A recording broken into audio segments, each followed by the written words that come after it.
మీకేమన్నా గొడవలు ఉంటే మీ ఇంట్లో 4 గోడల మధ్యన చూసుకోవాలి కానీ ఇట్లా బయట పెట్టి నీ అన్నదమ్ములని ఇట్లా బహిసే చంపినోడేమో బయట విచ్చలవిడిగా తిరుగుతాను నేనే చంపినానని నీ చెల్లెలు ఒక పక్క నువ్వు ఒక పక్క వాళ్ళను ఇది చేస్తా అంటే మొన్న వాడు రాయిత తీసుకొని కొట్టిన రోజు కూడా చెల్లెళ్ళు ఎప్పుడు అన్నం దీవించాలి కానీ దూషించకూడదు. పులివెందల గేట్ అంచు దాటి కూడా అవినాష్ రెడ్డిని ఓడించేదానికి ఎవరికి సాహసం లేదు లేదు లేదు. వాళ్ళ తండ్రి గారు పరిపాలన చేసి ఆ కాంగ్రెస్ పెట్టుకొని ఇప్పుడు మా తండ్రి గారు చేసినాడు అప్పుడు మేము కాంగ్రెస్ ఉన్నాము అట్టున్నాము అని చెప్పుకుంటాను అంతే. ఆ మాటలకు ఏం రాదు. ఎవరు విమర్శించడం కూడా ఆమె ఏమి ఇది కాలేదు. జరిగేది జగన్మోహన్ రెడ్డి నాయకత్వంలోనే ఎమ్మెల్యేలు వైనాట్ 175 అందరు బ్రహ్మాండం గెలుస్తారు. వాళ్ళు చెప్పేది ఆమె జడ్జీలు కాదు, ఆమె జడ్జిమెంట్ కాదు, ఆమె జడ్జి ఆమె అయితే చెప్పండి, మీరు కూడా చెప్పండి. చీకట్లో పెట్టి మరీ విడదీసిన తర్వాత చాలా ఇష్యూస్ జరిగాయి. ఈ పక్క నుంచి ఆ పక్కకు ఎంతమంది వచ్చినా ఏం చేసినా జగన్ రెడ్డి చేసిన సంక్షేమ పథకాలు నెంబర్ 1 స్థానంలో ఉన్నాయి. రాష్ట్రం డెవలప్ చేయడం అక్కడ చంద్రబాబు వల్లే సాధ్యం అంటున్నారు కదా. చంద్రబాబు నాయుడు కాదు నాయన, రాజశేఖర రెడ్డి వల్ల సాధ్యమైంది. ఇప్పుడు జగనన్న వల్ల సాధ్యమవుతుంది. ప్రజలు ఉన్నారు, మీ ఇంట్లో లబ్ధి పొందింటేనే మాకు ఓటు వేయండి అని చెప్పినాడు. జగన్ గారు పెట్టిన మేనిఫెస్టోకి చంద్రబాబు గారు పెట్టిన మేనిఫెస్టోకి తేడా నక్కకు నాగలోకి అనుకునే తేడా ఉంది. నేను ఏమీ లేవు అసలు. జగనన్న పెట్టిన మేనిఫెస్టోను దేశంలోనే తిరగరాస్తున్నారు, చరిత్రను తిరగరాస్తున్నారు ప్రజలు. అంటే చంద్రబాబు వచ్చేసి మహిళలకు ఫ్రీ గ్యాస్ అవన్నీ ఉత్తది. ఇంతకుముందు కూడా అన్ని హామీలు 25 హామీలు చెప్పినాడు, ఒకటి కూడా చేయలే. కరెంట్ ఇస్తానన్నాడు, ఉచిత హామీలు ఇస్తానన్నాడు, రైతు రుణమాఫీ చేస్తానన్నాడు, ఏమి చేయలే. చంద్రబాబు జగన్ గారు పెట్టిన మేనిఫెస్టోకి మంచి పనులు చేస్తారు. మంచి పనులు చాలా చేసినాడు ఆయన. 1 కాదు 2 కాదు 3 కాదు, చాలా అంటే చాలా చేసినాడు. ఇక్కడ ఎంపీగా అవినాష్ గారు పోటీ చేస్తున్నారు, గెలుస్తారంటారా? చాలా. మా అవినాష్ రెడ్డి అన్నను తిరుగులేని 5 లక్షల ఓట్ల మెజార్టీతో మా అవినాష్ రెడ్డి అన్న కడప జిల్లాలోని ఎంపీ స్థానంలో అందరూ పలు రకాలుగా అనుకుంటా అంటారు, ఏంటంటే రాస్తుంటారు. అవన్నీ మనం పట్టించుకోకూడదు. ఆ ఎంపీ గారు అవినాష్ రెడ్డి అన్న అంటే ఏందో అందరికీ తెలుసు. ఆయన చాలా సౌమ్యుడు, త్యాగశీలి, చాలా మంచి ఉన్నతమైన భావాలు ఉండేవాడు. ఎవరినైనా కూడా అక్క తప్ప రెండో మాట మాట్లాడిన వ్యక్తి. ఇంత నీచమైన రాజకీయాలలో ఇట్లా చేస్తాడారంటే ఇంత చిన్న వయసులో అన్ని మాటలు పడుతున్నాడంటే ఈయన ఏ అపరాధం తెలియదు ఆయనకి. నిజంగానే చేసిన వాళ్ళు ఏమో బయట తిరుగుతుండారు, చేయకుండా అపరాధం చేసి అన్ని చేసిన అపరాధేమో నిందలు పడుతున్నాడు ఆయన. షర్మిల కాదు కదా, ఆ పక్క నుంచి ఎంతమంది వచ్చినా కూడా అవినాష్ రెడ్డిని చిటికెన ఇంటికి కూడా బీకలేరు ఎవరే కానీ.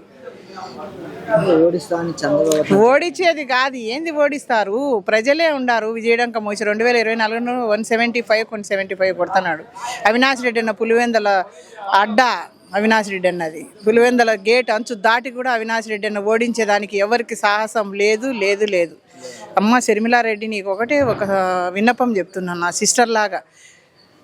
రక్త సంబంధాలు అన్నా తమ్ముళ్ళు అనుకునేటి ఎప్పటికైనా రక్త సంబంధమే. నువ్వు దాన్ని ఏం రకంగా ఇది చేసుకుంటున్నావు. మీకేమన్నా గొడవలు ఉంటే మీ ఇంట్లో 4 గోడల మధ్యన చూసుకోవాలి కానీ ఇట్లా బయట పెట్టి నీ అన్నదమ్ములని ఇట్లా బహిసే చంపినోడేమో బయట విచ్చలవిడిగా తిరుగుతాను నేనే చంపినానని నీ చెల్లెలు ఒక పక్క నువ్వు ఒక పక్క వాళ్ళను ఇది చేస్తా అంటే మొన్న వాడు రాయిత తీసుకొని కొట్టిన రోజు కూడా చెల్లెళ్ళు ఎప్పుడు అన్నం దీవించాలి కానీ దూషించకూడదు. ఆ నిజం ఉంటే అప్పుడే ప్రజలు. ఇప్పుడు ఒకటి షర్మిలారెడ్డి నీకు కానీ మీ చెల్లెలు సునీతారెడ్డికి కానీ చెప్తున్నామ్మా, మిమ్మల్ని అనే అంతటోళ్ళం కాదు, కానీ ఒకటి చెప్తున్నాము. ఎందుకంటే మానవత్వం విలువలు అనేటివి నీకన్నా ఎవరికి తెలిసిన వాళ్ళు లేరు. మీ తోడబుట్టినోడు కాకుండా పోడు, మీ అన్న కాకుండా పోడు.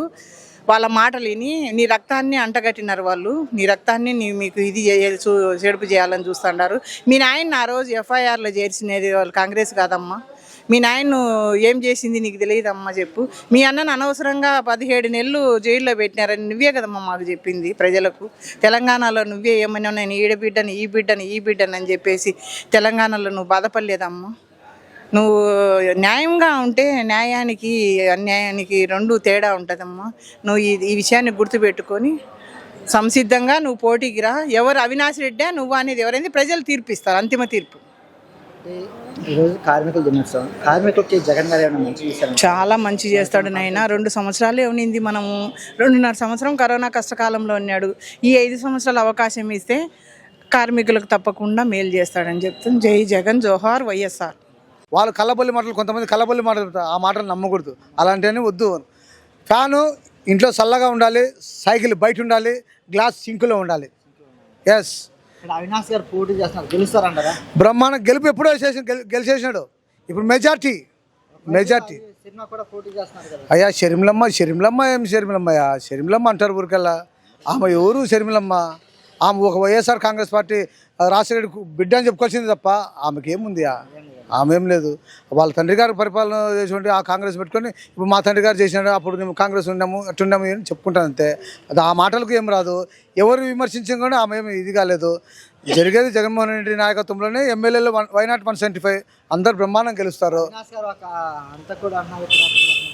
వాళ్ళు చెప్పేది ఆమె జడ్జీలు కాదు, ఆమె జడ్జిమెంట్ కాదు. ఆమె జడ్జి ఆమె అయితే చెప్పండి, మీరు కూడా చెప్పండి. జడ్జిని ఆమె జడ్జి కాదు కదా. జడ్జిమెంట్ ఇవ్వాల్సింది ఎవరు? జడ్జి గారు. సుప్రీంకోర్టు, హైకోర్టు అలాంటి వాళ్ళు తీర్పిస్తారు. నువ్వెవరు నిర్ధారణ చేశానికి? మీకు లేదుగా, రైట్స్ లేదు కదా. టక్కని పలానా హంతకుడు అని చెప్పడానికి మీరు ఎవరు? జగన్ గారు ఒక రౌడీకి ఒక బ్రాండ్ అని చెప్తున్నారు. ఆయన పేద ప్రజల గుండెల్లో దేవుడుగా ఉన్నాడు. పేద ప్రజల గుండెల్లో దేవుడుగా కొలుస్తున్నాడు. ఆయన దేవుడయ్యా. జగన్ అనే వ్యక్తి దేవుడు. జగన్ గారు సేవ రాజకీయం చేస్తున్నారు కదా ఎక్కువ. అయ్యా వాళ్ళు గెలిచలేని సమయంలో మహాకూటమయ్యారు అందరూ. ఒక రాజుపైకి అందరు కూటమి కూటమి వాళ్ళు ఏం కాదు. వాళ్ళ తుస్సు ఏం కాదు. చంద్రబాబు గారు మేనిఫెస్టో ఎలా ఉంది చూసారా? ఏం మేనిఫెస్టో అండి? చెప్తాడు. చెప్పిన పథకాలు ఎక్కడైనా నెరవేర్చిన దాఖలాలు గతంలో ఉన్నాయా? చెప్పండి. వద్దు బాబు, నిన్ను నమ్మం బాబు అంటారు ప్రజలు. జగన్ గారు పెట్టిన మేనిఫెస్టోకి చంద్రబాబు పెట్టిన మేనిఫెస్టో తేడా ఉందంటారు. అయ్యా జగన్ అంటే ఆకాశం అంతే. ఆకాశాన్ని ఎవరు తగలేరు. ఆకాశంలో ఉన్నటువంటి ఆయన ప్రభుత్వ సంక్షేమ పథకాలన్నీ పేద ప్రజలకు అందరికీ అందిస్తున్నాడు. ఆయన హీరో, రియల్ హీరో. చంద్రబాబు గత ఏంది? చంద్రబాబు చెప్తాడు, హామీలు చెప్తాడు, నెరవేర్చని హామీలు చంద్రబాబు నెరవేర్చే. జగన్ అన్న మన ఆంధ్రప్రదేశ్ రాష్ట్ర ముఖ్యమంత్రిగా మళ్ళీ 2సారి ముఖ్యమంత్రి అవుతాడు. అవినాష్ గారు గెలుస్తారంటారా? బ్రహ్మాండం గెలుస్తారు. బ్రహ్మరథం పట్టి గెలుస్తున్నారు. ఎక్కడ పోయినా కానీ ఆయనకు నీరాజన పలుకుతున్నారు. హారతలు బ్రహ్మాండంగా ఎక్కడ పోయినా రాండి వెల్కమ్ అంటున్నారు. బేషాయి ఫ్యాన్ గుర్తు అంటున్నారు. సార్ మీరు బేషాయి ఫ్యాన్ గుర్తు సార్. ప్రతి ఒక్కరు కూడా ఆయన బ్రహ్మాండంగా చెప్తున్నారు. ప్రజలు చెప్పే మెసేజ్ అంటే అది వ్యక్తిగత నాయకులు వాళ్ళు చెప్పేది కదా. ప్రజల్లో వచ్చే స్పందన అది. బ్రహ్మాండం గెలుస్తారు. బ్రహ్మరథం పడతాడు. ఎంపీ ఆయనే మళ్ళా హ్యాట్రిక్. అవునండి, షర్మిల గారు ఖచ్చితంగా రాజశేఖర రెడ్డి గారి బిడ్డనే. కానీ సంక్షేమ పథకాలు అనేవి ఒకటి ఉన్నాయి. ఇప్పుడు కాంగ్రెస్ పార్టీ గతంలో మనల్ని విడదీసింది, చీకట్లో పెట్టి మరీ విడదీసిన తర్వాత చాలా ఇష్యూస్ జరిగాయి. ఇష్యూస్ జరిగిన తర్వాత కాంగ్రెస్ పార్టీ అనేది ఆంధ్రప్రదేశ్లో నామరూపాలు లేకుండానే పోయింది. ఎక్కడ కూడా కాంగ్రెస్ పార్టీ క్యాడర్ కూడా లేదు. At the same time Congress party ఎప్పుడు కూడా పోటీ చేసింది, ఈ 10 ఏళ్లలో ఎప్పుడు కూడా పోటీ చేసింది లేదు. ఇప్పుడు ఆమె వచ్చి నేను ఉన్నాను అని అంటుంది. కరెక్టే, మీరు ఉన్నారు. కానీ గత 9 ఏళ్లుగా ప్రజల కష్టాలను చూసింది జగన్మోహన్ రెడ్డి గారే కదా. పాదయాత్రలో కానీ ఇంకొకటి కానీ చేసింది. ఇంకా సంక్షేమ పథకాలు తీసుకొని వచ్చింది కూడా జగన్మోహన్ రెడ్డి గారు మాత్రమే. కాబట్టి కంపల్సరీ పట్టం కట్టేది జగన్మోహన్ రెడ్డి గారికి. వైఎస్ఆర్సీపీ కాంగ్రెస్ పార్టీకి మాత్రమే పట్టం కడతారు. జగన్ గారు వచ్చాక రాష్ట్రం మొత్తం అతలాకుతలైంది. ఎక్కువ చేశారు అన్నారు. అప్పులు ఎక్కువ చేశారు అని అంటున్నారు. కానీ అది కరెక్ట్ కాదండి. ఇప్పుడు కరోనా 2.5 ఏళ్ళు కరోనా వచ్చింది. కరోనా టైంలో మన ఇన్కమ్ని మనం జనరేట్ చేసుకునే విధంగా ఏ రాష్ట్రం కానీ ఏ దేశం కానీ ఇలా చేయలేదు. ఎవరు కూడా అంటే ఇంట్లో తల్లిని బిడ్డ చూసుకోలేని పరిస్థితి, భార్యని భర్త చూసుకోలేని అటువంటి పరిస్థితుల్లో కూడా మా నాయకులు కానీ మా అధినాయకుడు పెట్టిన వాలంటరీ వ్యవస్థ కానీ వెళ్ళి రేషన్ ఇవ్వడం కానీ, లేకపోతే కొద్దో గొప్ప ఆర్థిక సహాయాలు చేయడం కానీ ఇలాంటివి చేసింది. ఆ టైంలో ఆర్థికంగా పుంజుకోవడానికి ఏం చేశారంటే కొన్ని పథకాలని ఆ టైంలో కూడా సంక్షేమ పథకాలు అనేవి ఆపలేదు కదా. మామూలుగా అయితే దేశం కాదు ప్రపంచం మొత్తం అంతా ఆర్థికంగా స్తంభించినప్పటికి కూడా మా జగన్మోహన్ రెడ్డి గారు ఏం చేశారంటే ఆర్థికంగా ముందుకు పోవాలి మహిళలు కానీ ఎవరైనా అనేసి ఆ టైంలో కూడా మనకు సంక్షేమ పథకాలు అందించి మన రెవెన్యూని మనం జనరేట్ చేసుకునే విధంగా చేశారు. కాబట్టి ఆర్థికంగా కొంచెం బాగానే ఉందని మేము అనుకుంటున్నాం. ఇప్పుడు ఆడవాళ్ళు స్టెబిలిటీగా నిలబడగలుగుతున్నారు, ఆడవాళ్ళు మాట్లాడగలుగుతున్నారు, ఆడవాళ్ళు అన్ని రంగంలో ముందు ఉండగలుగుతున్నారంటే దానికి ముఖ్యమైన కారణం డాక్టర్ బిఆర్ అంబేద్కర్ గారు అయితే, తర్వాత జగన్మోహన్ రెడ్డి గారు అనేది మా ప్రగాఢ విశ్వాసం కూడా. చంద్రబాబు వస్తే ఎక్కువ పథకాలు ఇస్తాం, రాష్ట్రం డెవలప్ చేస్తున్నారు కదా. అదే చంద్రబాబు నాయుడు ఇంతకుముందు కూడా లాస్ట్ టైం చంద్రబాబు నాయుడు కదా గెలిచింది. అప్పుడు ఇచ్చిన హామీలు ఎక్కడికి పోయినాయి? అప్పుడు ఇచ్చిన హామీలు ఏమన్నా నెరవేర్చాడా? ఒక్కడి కూడా నెరవేర్చలేదు కదా. నెరవేర్చకుండా ఇప్పుడు నేను కొత్తగా హామీలు ఇచ్చి నేను చేస్తానంటే ఎవరు నమ్ముతారు? అప్పుడు రుణమాఫీ చెప్పాడు, రుణమాఫీ చేశాడా? రైతులకి బంగారు రిలీజ్ చేపిస్తాడు, రిలీజ్ చేయించాడా? అది కూడా లేదు. పింఛన్ అన్నాడు, పింఛన్ ఎప్పుడు పెంపు చేశాడు? లాస్ట్ 6 నెలలకు ముందుగా పెంపు చేసినాడు. అది ఎట్లా పోనిస్తే నిరుద్యోగ వృత్తి లాస్ట్ 4 నెలల ముందు, అంటే ప్రభుత్వం ఇంకా దిగిపోతుంది, నెక్స్ట్ మళ్ళీ ఎలక్షన్స్ వచ్చే 4 నెలల ముందు మాత్రమే నిరుద్యోగ వృత్తి అనౌన్స్ చేశాడు.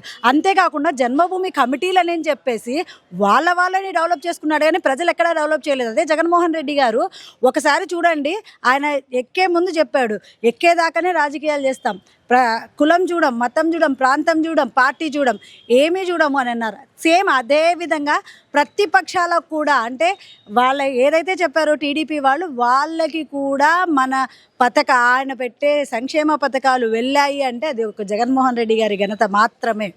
అవినాష్ గారు గెలుస్తారంట. ఖచ్చితంగా గెలుస్తారండి. ఎంత మెజారిటీ వస్తుందంటే 5 లక్షల పైచిలుకు మెజారిటీతోనే గెలుస్తారు. ఎవరు చెప్పారండి అంత కూడాని? చెల్లెలే చెప్తున్నారు కదా, సినిమా గారు చెప్తున్నారు, వైఎస్ ఇంత కూడా చెప్తున్నారు. వాళ్ళు ఏమన్నా చూశారా? సినిమా బాబాని చెప్పారు. వాళ్ళు అంటా ఉంటారు, ఎందుకు నాలిక అది నరం లేని నాలిక ఎట్లయినా మాట్లాడుతుంది. ఈరోజు ప్రజల్లో పులిందులు అడగండి, ఆయనంత మంచోడు ఎవరు లేరని చెప్తారు. గెలుస్తారు అవినాష్ గారు ఇక్కడ.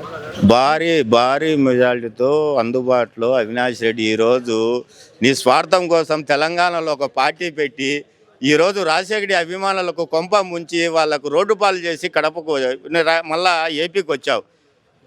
నేను తెలంగాణ బిడ్డ అన్నావు, తెలంగాణ కోడలు అన్నావు, మొత్తం అన్నావు. ఈరోజు మాకు రాజశేఖర రెడ్డి తర్వాత జగన్ సారు షర్మిల అంటే పెళ్లి చేసినాడు, వాళ్ళ ఇంటికి పోతే ఊరు పేరు మారిపోతుంది. అంత మటుకు వీడికి వచ్చి నేను జగన్ అన్న రాజశేఖర రెడ్డి బిడ్డ అంటే ఎవరు నమ్మేవాళ్ళు లేరు. ఎందుకంటే ఆయమ స్వార్థం కోసము బురద చల్లేదానికి వచ్చింది. అది ఎవరు మీకు మీడియా వాళ్ళకి అందరికీ తెలుసు. మాకు ఉండేది ఒకే మీడియా, ఏది ఒక పేపరు, ఒక సాక్షి. 30 పేపర్లు 30 పత్రికలు మేనేజ్ చేస్తాడు బాబు. ఎందుకంటే మీకు తెలియంది ఏముంది, ప్రజలే చూస్తున్నారు. ఎవరు ప్రతి టీ హోటల్ కాడ ఒక 10 నిమిషాలు మీరు గమనించండి, ఏం మాట్లాడుకున్నా అంటే బాబుకు నమ్ముతారా, జగన్ నమ్ముతారా అంటే జగన్ చెప్తే చేస్తాడు, బాబు చేయడు. అదొకటి.